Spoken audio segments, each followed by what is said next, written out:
Est-ce que tu penses que c'est vraiment quelque chose de négatif d'avoir été avec un pervers narcissique? Est-ce que tu penses que c'est mal d'avoir été une victime? Alors, si tu ne me connais pas, moi c'est Sakili Nouma et sur cette chaîne, je parle du pervers narcissique masqué. Pourquoi je parle du pervers narcissique masqué? Parce que dans la plupart des vidéos que tu regardes, je sais, car moi aussi j'ai regardé des centaines et des centaines de vidéos au début car je comprenais pas, on te parle d'un type de pervers narcissique qui est vraiment quelqu'un qui te fait peur, qui te crie dessus, qui se met dans des rages noires. Mais le pervers narcissique masqué, en fait, c'est tout l'inverse, il fait pas ça. En fait, il fait semblant d'être blessé, en fait. Et il est vraiment, c'est quelqu'un de fragile en fait. Il fait semblant d'être fragile.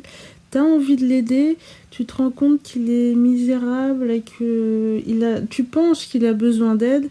Et une fois que t'as mordu à son appât, bim, bah là il t'a en fait.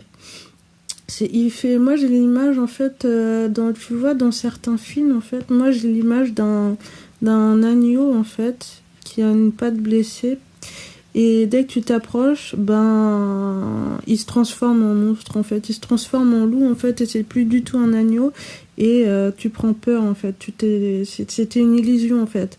Il te donne l'illusion d'être quelqu'un de blessé qui a besoin d'aide et en fait c'est vraiment c'est tout comme un pervers narcissique grandiose on va dire. Il est tout aussi dangereux que l'autre en fait, voire pire, moi je dirais, parce que il utilise des techniques de manipulation qui sont pas claires et qui te mettent dans la confusion en fait. Et par exemple, justement, ce type de pervers narcissique, on le trouve pas mal dans les religions, tu sais. Tu sais pourquoi? Parce que dans les religions, par exemple, t'as un texte religieux qui te dit que tu as le droit de faire ci ou pas faire ça, et justement ce type de pervers narcissique va te rappeler à l'ordre en te disant que si tu ne fais pas ce qui est écrit dans ce livre ou dans ce livre, tu n'es pas une bonne personne et tu ne mérites pas la rédemption divine entre guillemets. Et tu vas te sentir mal, tu vas culpabiliser parce que tu vas penser qu'il a raison.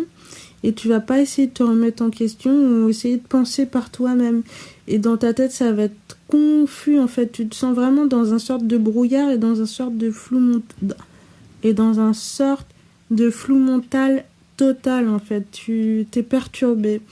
Donc, dis-moi si ça t'est déjà arrivé. N'hésite pas à t'abonner à la chaîne si tu veux plus de contenu et n'oublie pas de cliquer sur le petit pouce pour être notifié des prochaines vidéos.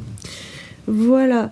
Donc revenons-en au sujet. Le sujet c'était pourquoi c'est vraiment génial d'avoir été avec un pervers narcissique.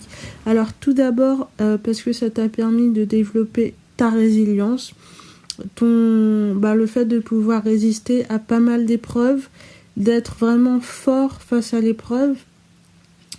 Et c'est une qualité que tout le monde n'a pas et c'est vraiment quelque chose de beau. Et si vraiment ça t'est arrivé, moi je te dis félicitations. Félicitations d'avoir supporté tout ça. Je sais pas pendant combien de temps ça a duré, je sais pas si tu t'en es sorti ou pas. Et même si tu t'en es pas encore sorti, déjà si tu écoutes des vidéos, si tu écoutes mes podcasts ou si tu regardes d'autres vidéos, c'est déjà une première démarche parce que tu te rends compte que quelque chose ne va pas et que tu as envie de t'améliorer. Et pour ça, je te dis bravo. La deuxième chose qui t'a appris, ça t'a appris à te méfier des gens, en fait, des gens qui font semblant, en fait. Les apparences sont souvent trompeuses, en fait. Et ça, c'est vraiment quelque chose que tu apprends avec le pervers narcissique masqué. Avec le pervers narcissique masqué, justement, devant les gens et même devant toi, il fait vraiment la personne blessée, la personne qui a mal en fait. On a vraiment l'impression que c'est vraiment quelqu'un de doux, de très gentil, d'un agneau. Il va pas se mettre en avant en fait. C'est pas quelqu'un qui va beaucoup parler, qui va dire moi je suis ci ou moi je suis ça comme les autres pervers narcissiques qu'on parle souvent. Il va pas dégager une sorte de confiance en soi, une fausse confiance en soi comme les autres. Au contraire, t'as l'impression qu'il a pas trop confiance en lui. Et quand quand t'es avec lui, tu ressens, je sais pas si ça t'est déjà arrivé, mais tu ressens un malaise, une énergie négative, tu te sens pas bien. Je sais pas si c'est clair ce que je dis, mais moi je sais que je ressens pas mal des énergies des gens comme ça. Alors un peu moins en ce moment, mais voilà, on pourra le développer ça dans un prochain podcast. Si tu veux être vraiment au meilleur de ta forme, ben par exemple, en premier rendez-vous avec quelqu'un, moi je te déconseille fortement de boire parce que ça te baisse ta perception, voilà. Après, tu peux boire un verre, enfin, pour le premier rendez-vous. Après, si tu connais bien la personne, ça peut être ok. Mais si c'est un premier rendez-vous avec quelqu'un et tu sais pas trop si c'est un pervers narcissique, et si justement tu sors d'une relation comme ça, tu peux te faire avoir. Donc, essaye de te mettre dans des meilleurs états optimaux. Et il faut arrêter de vouloir aider les gens, en fait. Oui, je sais que c'est chaud de dire ça. Je sais que c'est dans votre personnalité. Moi aussi, j'aime bien aider les gens et j'ai du mal à voir les gens souffrir. Mais quand je dis qu'il faut arrêter d'aider les gens, c'est pas qu'il faut arrêter d'aider les gens, il faut arrêter d'aider les gens qui ne méritent pas d'être aidés, en fait. Donc, si jamais il y a certaines personnes, tu ne peux pas les aider, elles ne veulent pas d'aide en fait. Il y a des gens qui veulent pas d'aide et c'est comme ça. Et il faut les laisser comme ça, il faut respecter leur choix. Je sais que c'est dur, mais il faut respecter. Et justement, le pervers narcissique masqué, il va jouer du fait que tu veuilles l'aider et il fait semblant qu'il veut de l'aide, mais en fait, ce qu'il veut, c'est te détruire. Il faut bien que tu comprennes ça. Il veut juste te détruire et puis point final. Et à la fin, c'est toi qui seras perdant en fait. C'est vraiment quelqu'un qui fait semblant d'être malade, par exemple, qui fait vraiment quelqu'un de fragile, que tu dois prendre soin, tu dois prendre sous son aile. C'est comme certains enfants aussi, tu vois, dans les films d'horreur où justement t'as des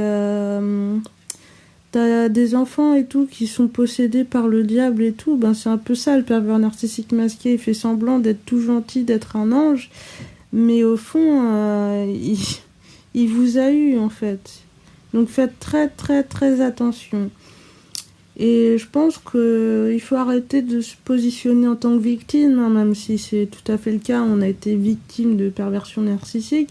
Mais c'est bon, hein, enfin une fois que vous avez fait il faut bien sûr faire un travail sur soi qui demande du temps pour pouvoir se remettre de nos événements, de nos émotions, évidemment.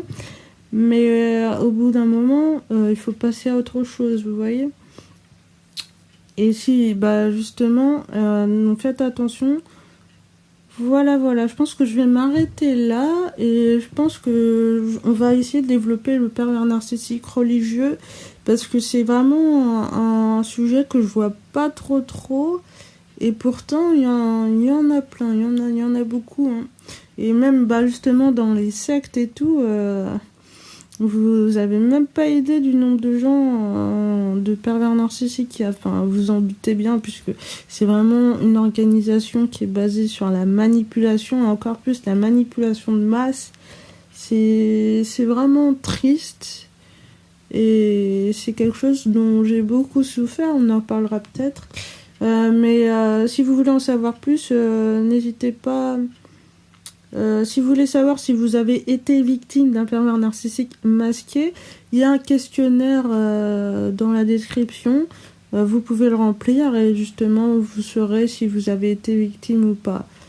Voilà, moi je vous dis à la prochaine dans un prochain podcast. C'était Sakilinuma. Salut.